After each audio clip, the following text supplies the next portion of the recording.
ស្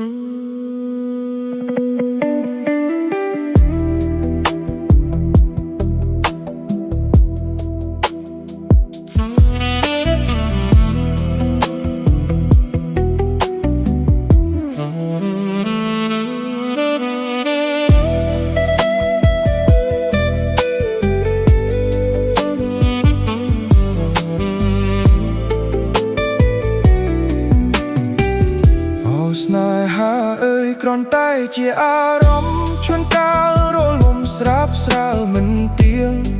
ដូចជាខ្យល់បក់នាំមកនៅភ្លៀងចិត្តដែលប្រែប្រួលមិនអាចវាស់បាន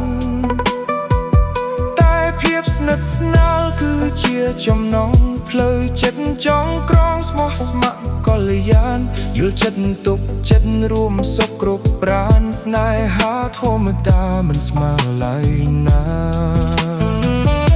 រីឯស្រឡាញ់បែបទេទឹកកាយតាក់ទាញរូបកាយរំភើបមួយគ្រាទោះបីផ្អែមល្ហែមគ្រាន់តែជួបគ្នាមិនអាចស្ថិតស្ថេរយូរអង្វែងឡើយអត្ថន័យលើសនេះគឺការសង្គ្រោះលះបង់ព្រោះចិត្តអាណិតឥតស្បាយជួយគ្នាគ្រាអាសន្នហុចដៃឲ្យតងឡើងនោះទំលៃលើស្លប់ធំធេងកនលង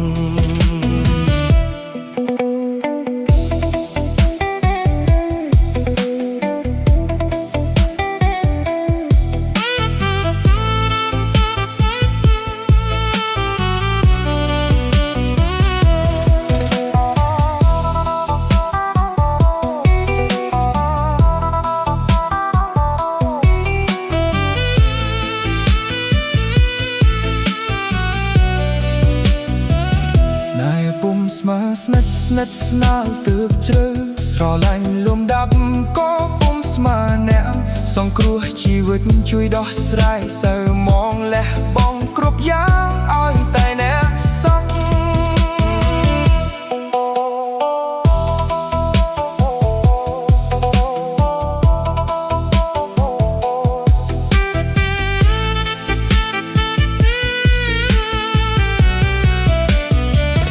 សូមថែចំណងភាពស្និទ្ធស្នាលនេះឲ្យបានពួនលឺងំផ្លូវផុតទុក្ខសង្គ្រោះគ្នាទៅវិញទៅមកទៅមុខទៅជាមង្គល